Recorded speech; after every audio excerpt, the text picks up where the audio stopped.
You're welcome back. Now, we're about to have a very powerful conversation on the show. Now, award-winning author Chigozie Obioma tells a powerful story of a young man drawn into chaos of the Nigerian Civil War. Set against a backdrop of conflict and loss, the novel captures the journey of identity, love, and survival in a nation divided beyond the battlefield. It was a humanitarian crisis that shocked the conscience of the world. The war exposed deep ethnical, political, and economic divisions, the impact of which still lingers today.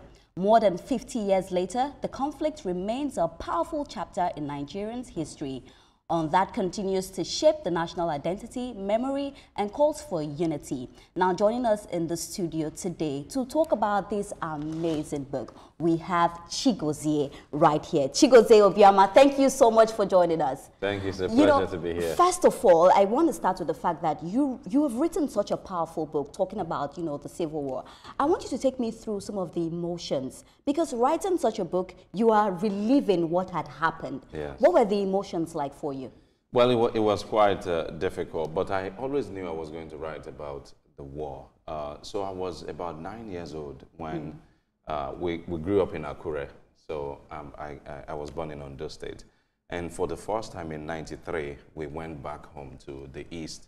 And it was an all-night drive, during the MKO issues. And waking up the following morning, I realized something.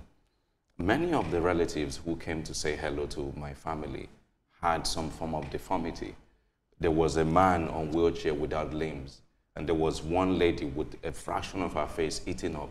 And I remember a curious kid asking my mom, what happened to these people?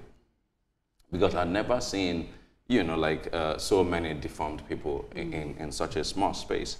And so I knew immediately. So her response was, it was the war, Obaga. So from then on, I just began to think about the war and document everything and read everything I could. From that time, out of curiosity. So coming to this, I had braced myself. I knew I was going to try to write a war novel, and I would go into as much detail as possible. So it wasn't as challenging as I hoped, but there were moments when I had to pause and even just digest the shock of it, because one of the things that I write about is how the Biafran soldiers in these trenches, but even the Nigerian ones, just the humanity of the whole thing. So you wake up at 5 a.m. and artillery and shells start landing on your head. And sometimes for 5-6 hours without stop. When just one shell can burst your ears and send you insane. These people endured for hours, every day, months, weeks, months, even years. Right. It lasted 3 years all together. Yes. And one of the things that struck me is that, man, you're young. And you wrote this book. I was born right in the middle of it, and I really didn't see the war, but I saw the relics of the war. How much research did you have to do? The curiosity was early, so that gives me an idea that you started picking information, even though maybe you were not writing them down and all that, but you started picking information from that point. How much research went into this project?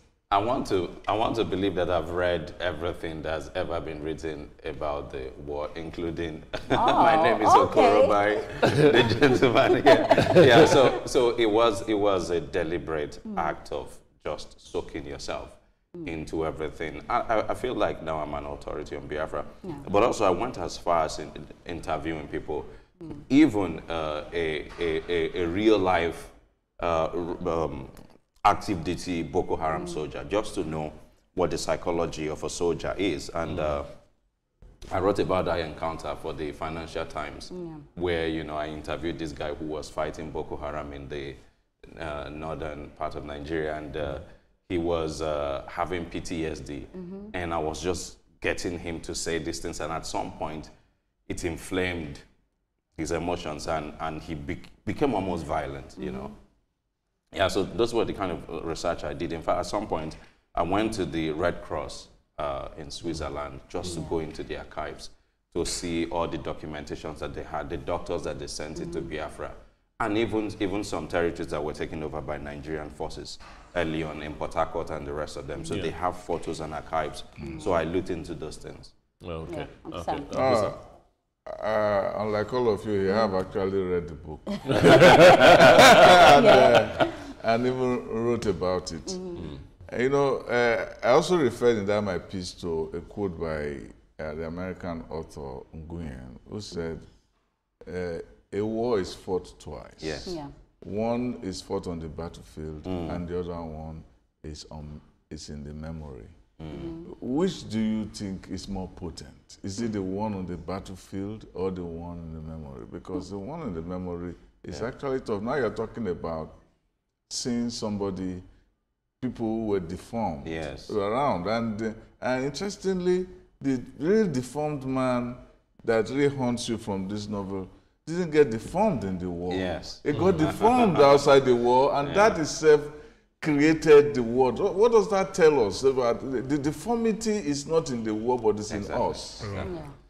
But now, let me say something really beautiful. First of all, people need to know that we have this book in different versions. So before you even answer that question, because we never see things like that. So first of all, we need to give you your accolades for that. Different versions. So we have UK and we have other places. But as you answer that question, I also want you to tell us what reformed you for us to have different versions.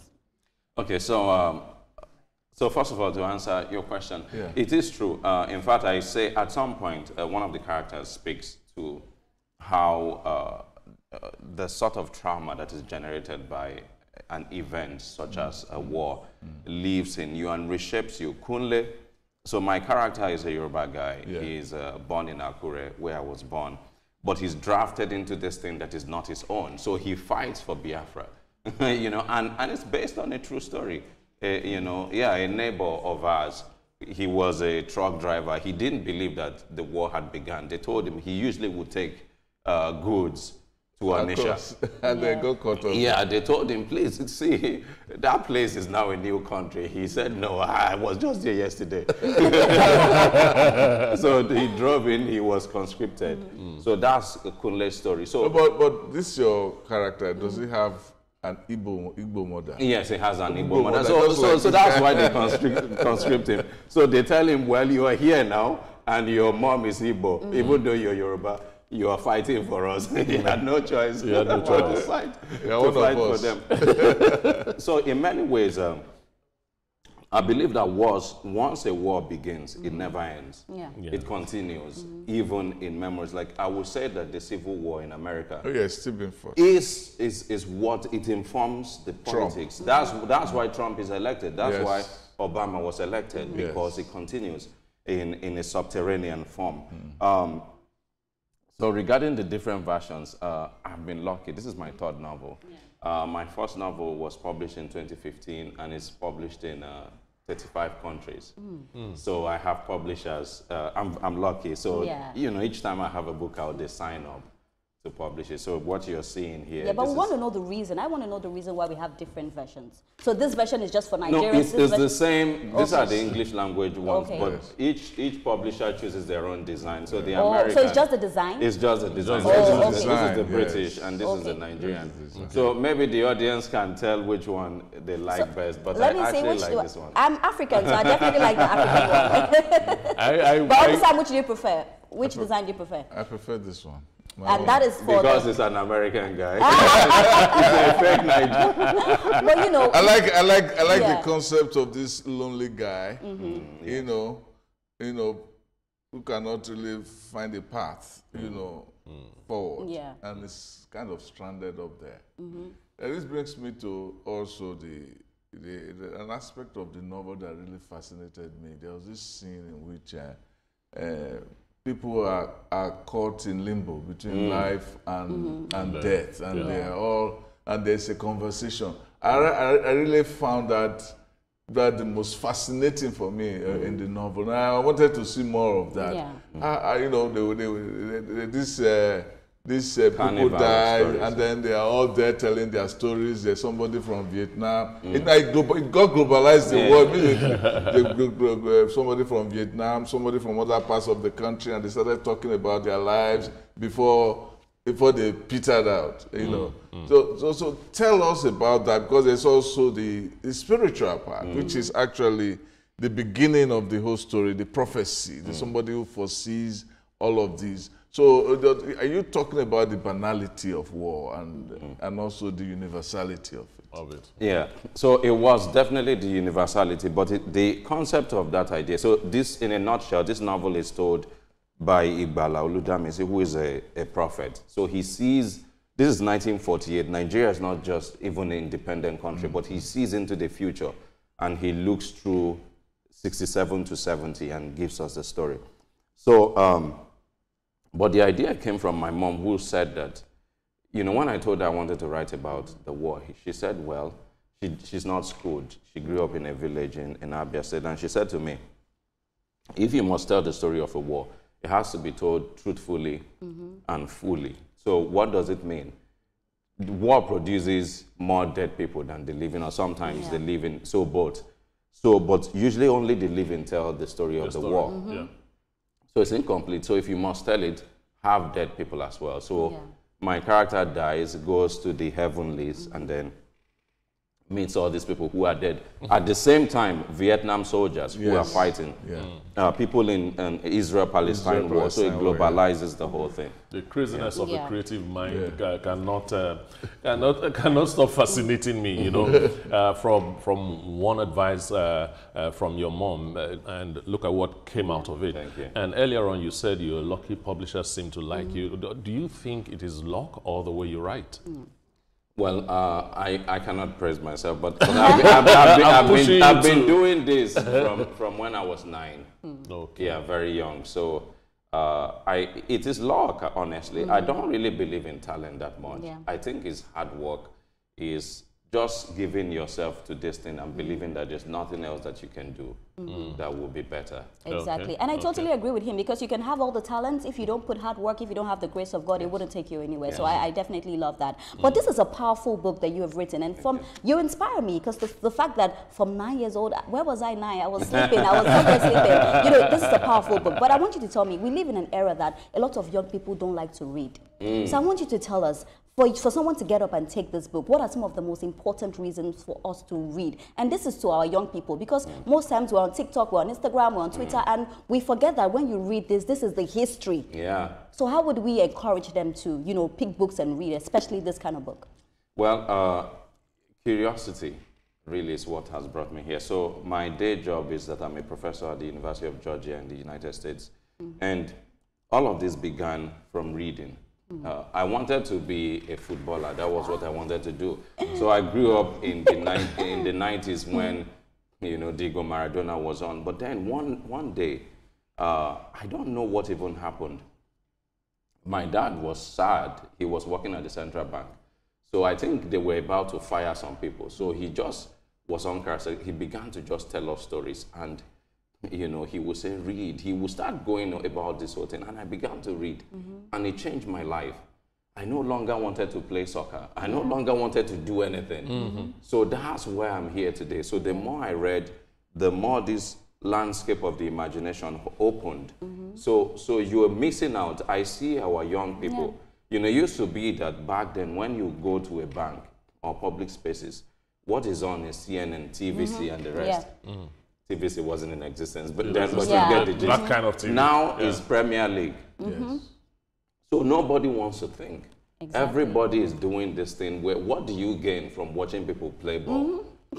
What can enlarge your mind? What can give you space to think? Immersion in gossip. Oh, yes. I mean, I'm not saying don't enjoy soccer or whatever, football, yes. But there is a depth of the mind that I'm finding. And see, I teach Americans at a very good public school in America. And I would tell you, the education I had was probably better than 60% of my students. I don't know that is true today, you know, in Nigeria. Well, the thing about education in Nigeria is that it's very brilliant in sports. You see very, very extraordinary kids coming out of, you know, unexpected places. But I'm going to put, when you're done, I'll put Uncle Sam on the spot quickly. All right.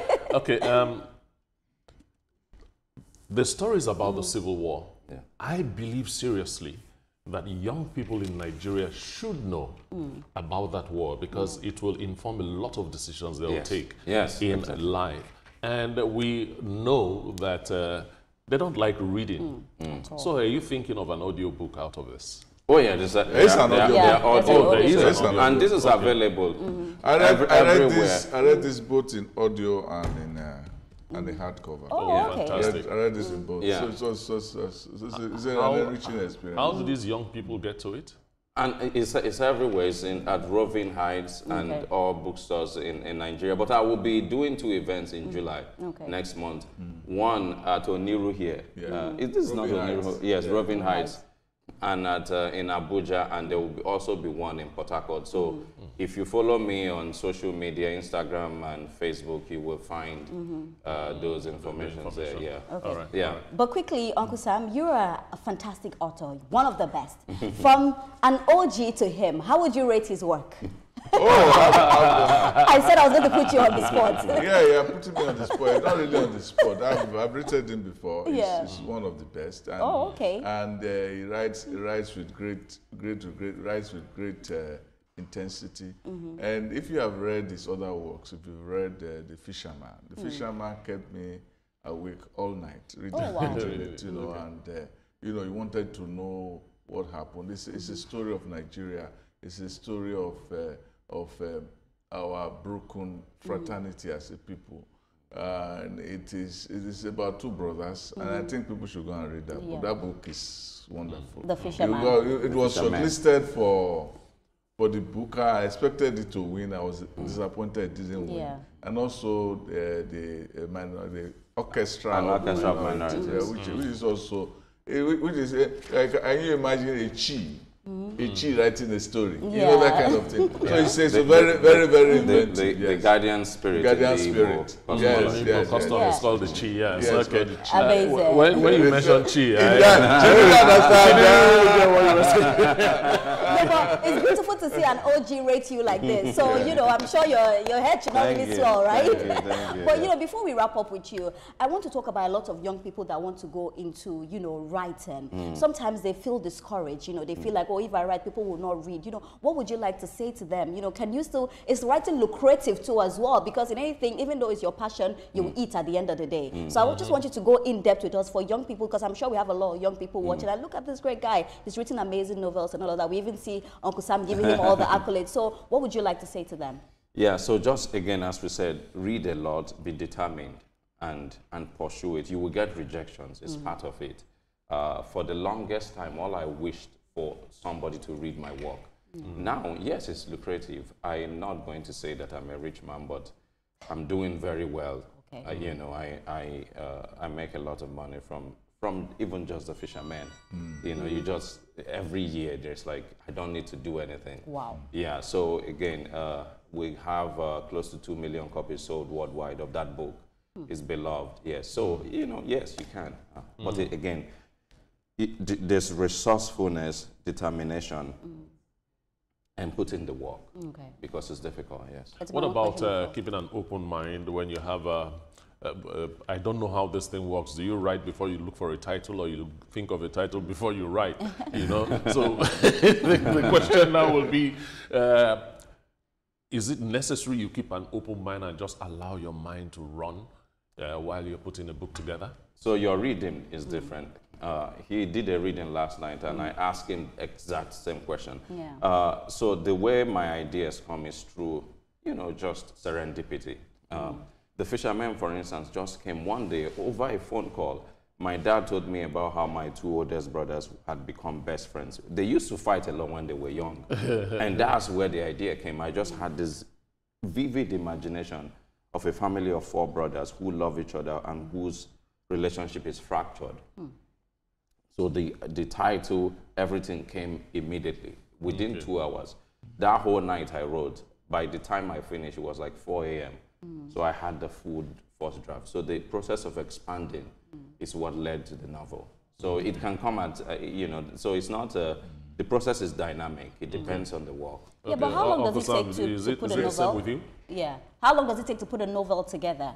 To put a novel together is very individual. Okay. Everybody has their own idiosyncrasy, you know. For me to put a novel together, as you said, it can be just a word you said. It could be somebody falling on the stairs and say, oh, what if this is Nigeria falling on the stairs? It's a very wide thing. This is about civil war. We have IPOB. We have all of these things happening. As the novel ends, there's an old woman. After the Nigerian forces were forcing them to say, "Long live Nigeria! Long live Nigeria!" When the men have gone far, an old woman says, "Long live Biafra," in defiance. Although the soldiers cannot hear him. But that is a way of saying, well, after all the devastation, after all the killings, after all the displacements and the distortion of memories and all of that in Biafra, an old woman still says, "Long live Biafra." That is what we are seeing today. So what does that tell us about this war and about the whole concept of Biafra, even today?